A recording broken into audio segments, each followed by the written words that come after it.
Georgian യാത്രയുടെ മറ്റൊരു ദിനം കൂടി നമ്മളിവിടെ ആരംഭിക്കുന്നു. മുന്നേയുള്ള വീഡിയോകൾ എല്ലാവർക്കും ഇഷ്ടപ്പെട്ടുവെന്ന് കരുതുന്നു.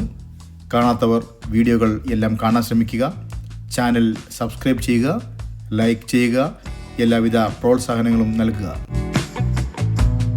നമ്മൾ ഇതെത്തി നിൽക്കുന്നത് ജോർജിയയുടെ ആത്മീയ തലസ്ഥാനമായ മസ്കേദയിലാണ്. ചരിത്രപരമായ അനേകം ക്രിസ്ത്യൻ പള്ളികൾക്ക് പ്രാധാന്യമുള്ള സ്ഥലമാണ് ഇത്. ഇതിൽ പ്രധാനമായ ഒന്നാണ് ജ്വാരി മഠം. ഈ മഠം സ്ഥാപിതമായത് 6-ാം നൂറ്റാണ്ടിലാണ്. ജ്വാരി എന്നാൽ ജോർജിയൻ ഭാഷയിൽ ക്രൂശ് അല്ലെങ്കിൽ കുരിശ് എന്നർത്ഥം. ഈ മഠം സ്ഥിതി ചെയ്യുന്നത് അരഗ്വി നദിയുടെയും മദ്ഖാരി നദിയുടെയും സംഗമ സ്ഥലത്തിന് മുകളിലുള്ള ഒരു വലിയ മലയിലാണ്. ഇതിൻ്റെ ചരിത്രത്തിലേക്ക് കടന്നാൽ ഏകദേശം 4-ാം നൂറ്റാണ്ടിൽ ക്രിസ്തീയതയുടെ പ്രചാരണാർത്ഥം ലോകമെമ്പാടും സഞ്ചരിച്ച പ്രചാരകരിൽ ഒരാളായ സെൻറ്റ് നിനോയാണ് ഇവിടെ ഒരു കുരിശ് സ്ഥാപിച്ചത്.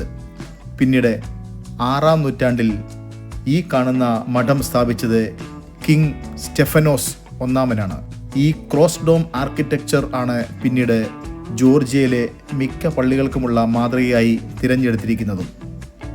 മസ്കേദ ഇന്ന് ലോക പൈതൃക പട്ടികയിൽ യുനെസ്കോ ഉൾപ്പെടുത്തിയിട്ടുള്ള സഞ്ചാര കേന്ദ്രം കൂടിയാണ്.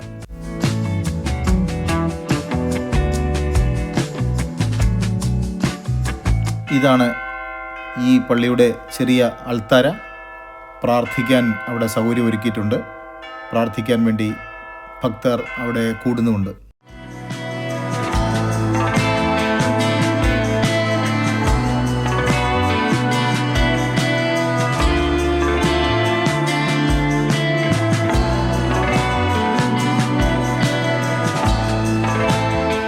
കുറച്ച് പഴകിയതാണെങ്കിലും ഉപയോഗത്തിലില്ലാത്ത പള്ളിമണിയാണ് ഇവിടെ കാണുന്നത്.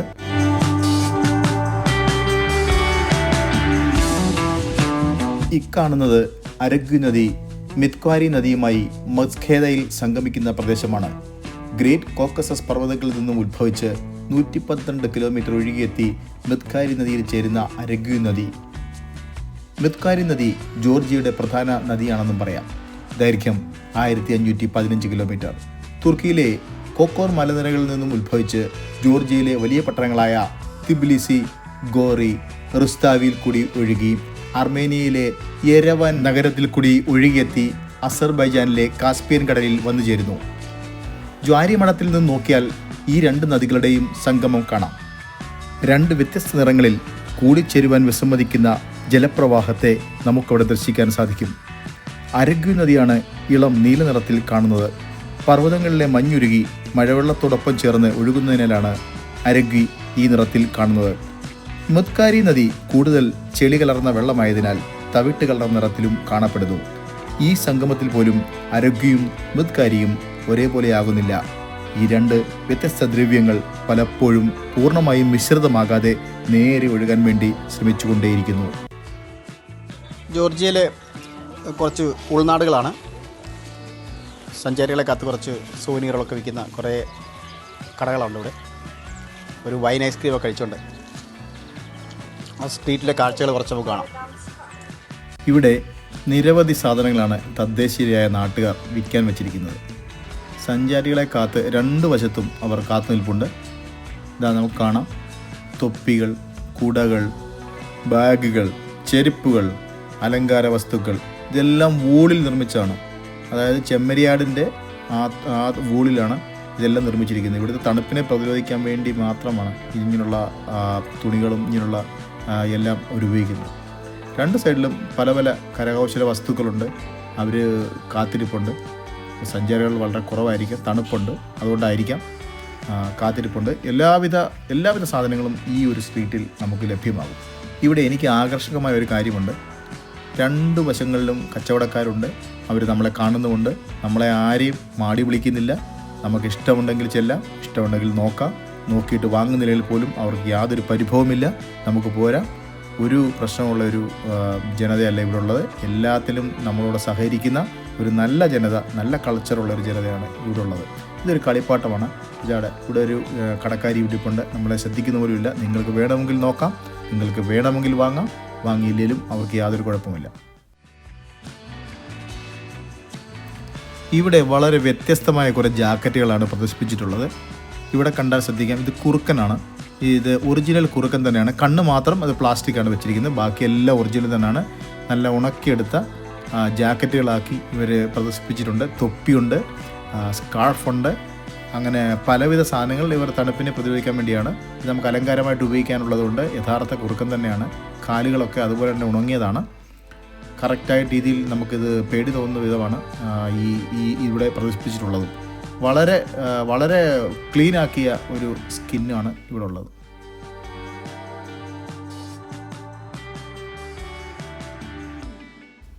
ഇത് യഥാർത്ഥ കുറുക്കനാണ്. തല സ്റ്റഫ് ചെയ്തെടുത്തിട്ടും ഉള്ളതാണ്. കണ്ണ് മാത്രമാണ് പ്ലാസ്റ്റിക്കിൽ അവർ നിർമ്മിച്ചിരിക്കുന്നത്.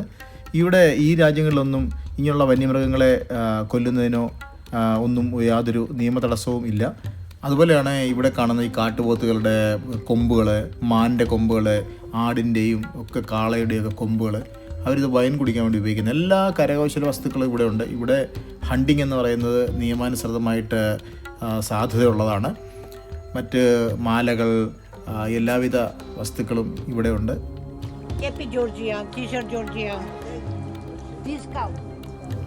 എല്ലാം ഡിസ്കൗണ്ടിലാണ്. കടക്കാരി എന്നെ എല്ലാം പരിചയപ്പെടുത്തുന്നുണ്ട്. ക്യാപ്പുണ്ട്, ടീഷർട്ടുണ്ട് ജോർജിയയുടെ, എല്ലാം ഡിസ്കൗണ്ടിൽ കിട്ടുന്നതാണ് എന്നാണ് പരിചയപ്പെടുത്തുന്നത്. ഇത് ആ ചർച്ചിൻ്റെ മതിലിന് ഭാഗത്തുള്ള പലവിധ വസ്തുക്കൾ തൂക്കിയിട്ടുണ്ട്. ഗ്രില്ലിൽ ബാഗുകളുണ്ട്, വൂളിൽ തീർത്ത ബെഡ്ഷീറ്റുകളുണ്ട്. അങ്ങനെ പല പല സാധനങ്ങളും ഇവിടെ കച്ചവടക്കാർ നിരത്തി വച്ചിരിക്കുന്നു. ഈ കാണുന്നത് ഉപ്ലിസിഹെ. 85 കിലോമീറ്റർ സഞ്ചരിച്ചാണ് മസ്ഖേദയിൽ നിന്നും ഈ കാണുന്ന ഉപ്ലിസിഹയിൽ എത്തുന്നത്. ജോർജിയയിലെ ഒരു പുരാതന ശിലാശില്പ നഗരമാണ് ഉപ്ലിസിഹെ. ഗോറിക്ക് സമീപമുള്ള ഈ നഗരം ഏകദേശം 1000 BC മുതൽ നിലനിന്നിരുന്നതായി കാണപ്പെടുന്നു. ഉപ്ലിസിഹെ എന്നാൽ ദൈവത്തിൻ്റെ കോട്ട എന്നാണ് അറിയപ്പെടുന്നത്. ഇത് ശിലകളിൽ ഉണ്ടാക്കിയെടുത്ത ഒരു ഗുഹാ നഗരമാണ്. പാറകളിൽ കൊത്തിയെടുത്ത വീടുകൾ, നിർമ്മാണശാലകൾ, വൈൻ നിർമ്മിക്കുന്ന താവളങ്ങൾ എന്നിവയാൽ സമ്പന്നമായ ഒരു ശിലാനഗരം.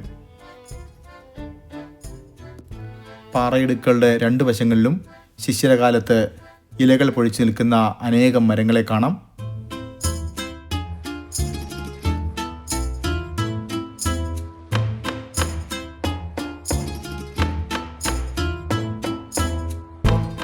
ഇവിടെയും മിത്കാരി നദി ആവേശഭരമായി അതിൻ്റെ കാസ്പിയൻ കടലിലെ സംഗമ സ്ഥലത്തേക്ക് ഒഴുകി നീങ്ങുന്നുണ്ട്.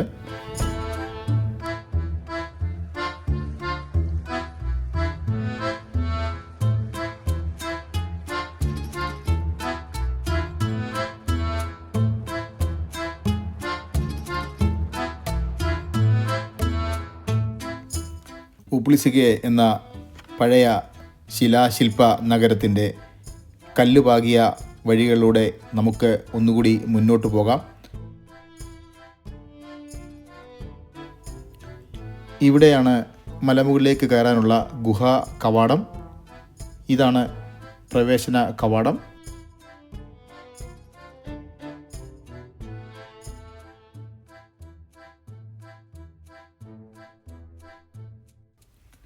ഈ പ്രവേശന കവാടത്തിന് ഉള്ളിലേക്ക് നമ്മൾ കയറുമ്പോൾ നീളമുള്ള ഒരു സ്റ്റീൽ ഫാബ്രിക്കേറ്റഡ് സ്റ്റെപ്പുകൾ കാണാം. സഞ്ചാരികൾക്ക് അനായാസമായി മുകളിലേക്ക് കയറിപ്പോകാൻ വേണ്ടിയായിരിക്കാം ഇപ്പോൾ ഇത് പണിഞ്ഞിട്ടിരിക്കുന്നത്. മുകളിലേക്ക് നല്ല കയറ്റമുണ്ട്. ഈ സ്റ്റെപ്പെല്ലാം കയറി മുകളിൽ ചെല്ലുമ്പോഴാണ് നമുക്ക് കാണാൻ പറ്റുന്ന ഗുഹാ നഗരങ്ങളെ ദർശിക്കാൻ പറ്റുന്നത്. ജോർജിയൻ പർവ്വതങ്ങളുടെ ഇടയിൽ ചരിത്രത്തിൻ്റെ നിറമുള്ള ഒരു അത്ഭുത ലോകം ഉപ്ലിസിഹെ. പുരാതന കാലത്ത് വാണിജ്യവും മതപരവുമായി നിലകൊണ്ട ഒരു മഹത്തായ നഗരം ഇന്ന് ഒരു ചരിത്രത്തിൻ്റെ ജീർണാവശിഷ്ടം. 3000-ലേറെ വർഷങ്ങൾ പഴക്കം ചെന്ന ഈ നഗരത്തിൽ ഒരു കാലത്ത് ആയിരക്കണക്കിന് ആളുകൾ തിങ്ങിപ്പാർത്തിരുന്നു. പാറ കുത്തിയെടുത്ത വീടുകൾ, കൊട്ടാരങ്ങൾ, ക്ഷേത്രങ്ങൾ എല്ലാം ശിലയിൽ നിർമ്മിച്ചെടുത്തതാണ്. 150-ലധികം ഗുഹകളുള്ള ഈ നഗരം ഒരു കാലത്ത് ജോർജിയയുടെ രാജസ്ഥാനമായിരുന്നു. ജോർജിയയുടെ പ്രസിദ്ധ രാജ്ഞിയായിരുന്ന ക്യൂൻ തമറിൻ്റെ താൽക്കാലിക കൊട്ടാരവും ഈ ഗുഹകളിലായിരുന്നതായി കാണുന്നു. ഇവിടെ ഏറ്റവും രഹസ്യമായ ഒരു തുരങ്കവും നിർമ്മിച്ചിരുന്നു. ശത്രുക്കൾ ആക്രമിച്ചാൽ സുരക്ഷിതമായി മത്ഖാരി നദിയിലേക്ക് നഗരവാസികൾക്ക് രക്ഷപ്പെടാൻ ഇത് ഉപയോഗിച്ചിരുന്നു. ക്രിസ്തുമതം എത്തുന്നതിന് മുൻപേ തന്നെ ജോർജിയയിലെ പ്രധാന വാണിജ്യ കേന്ദ്രവും മതമേലാളന്മാരുടെ താവളവും ഇതുതന്നെയായിരുന്നു. ഇന്ന് ഉപ്ലിസിഖ ഒരു പ്രശസ്തമായ വിനോദസഞ്ചാര കേന്ദ്രമാണ്. അതിൻ്റെ അപൂർവ ശില്പനിർമ്മിതി കൊണ്ട് ചരിത്രപ്രധാനവും ചരിത്രപ്രേമികൾക്കൊരു ആകർഷണ കേന്ദ്രവുമാണ്. ഇത് കണ്ടിട്ട് അത്ര പുരാതനമൊന്നുമല്ല. വൈൻ നിർമ്മിക്കുന്ന ഒരു തൊട്ടിയാണിത്. സഞ്ചാരികളിൽ കൗതുകമുണർത്താൻ വേണ്ടി അടുത്ത കാലത്തായി അവിടെ സ്ഥാപിച്ചിട്ടുള്ള ഒരു മരത്തിൻ്റെ വൈൻ തൊട്ടിയാണിത്. പ്രകൃതിയുടെ അതിശയകരമായ സൗന്ദര്യവും ആചാരങ്ങളും സംസ്കാരങ്ങളുടെ സമൃദ്ധിയുമായി പുതിയൊരു ദേശം അനുഭവപ്പെടുമ്പോൾ ഓരോ ചുവടും പുതിയൊരു കഥ പറയുന്നുവെന്ന് തോന്നും. എവിടെ നിന്ന് നോക്കിയാലും അല്പം മുമ്പുള്ള ലോകത്തേക്കുള്ള ഒരു ജനകീയ തിരക്ക് കാണാം. ആ സ്ഥലങ്ങളിലെ ഹൃദയവട്ടങ്ങളിലൂടെ നടന്ന് പ്രാദേശിക സംസ്കാരവും മൂല്യങ്ങളും ആസ്വദിക്കുമ്പോൾ ഓരോ നിമിഷവും തീർച്ചയായും ഒരു ജീവിതാനുഭവമാകുന്നു. ഓരോ പുതിയ കാഴ്ചയും ഓരോ ശബ്ദങ്ങളും പുത്തൻ രുചികളും അതിൻ്റെ സ്വാദുകളും എന്നും ഓർമ്മിക്കപ്പെടും. ഇത് ഒരു യാത്ര മാത്രമല്ല, ഏറ്റവും പ്രിയങ്കരമായ ഒരു അനുഭവം കൂടിയാണ്. ജോർജിയൻ കാഴ്ചകളുടെ 4ാമത്തെ എപ്പിസോഡും ഇവിടെ അവസാനിക്കുന്നു. മുൻ വീഡിയോകളൊക്കെ നിങ്ങൾ കണ്ടിട്ടുണ്ടാവും. നിങ്ങൾക്ക് ഇഷ്ടപ്പെട്ടെന്ന് കരുതുന്നു. ഈ വീഡിയോയും കാണുക, നിങ്ങളുടെ അഭിപ്രായങ്ങൾ അറിയിക്കുക. ഇഷ്ടപ്പെട്ടുവെങ്കിൽ ലൈക്ക് ചെയ്യുക, ചാനൽ സബ്സ്ക്രൈബ് ചെയ്യുക, നിങ്ങൾ ഇഷ്ടപ്പെടുന്നവർക്കായി ഷെയർ ചെയ്ത് കൊടുക്കുക. ഇനിയും മറ്റൊരു എപ്പിസോഡുമായിട്ട് അടുത്ത് തന്നെ വരുന്നതായിരിക്കും. അതുവരേക്കും ബൈ ബൈ.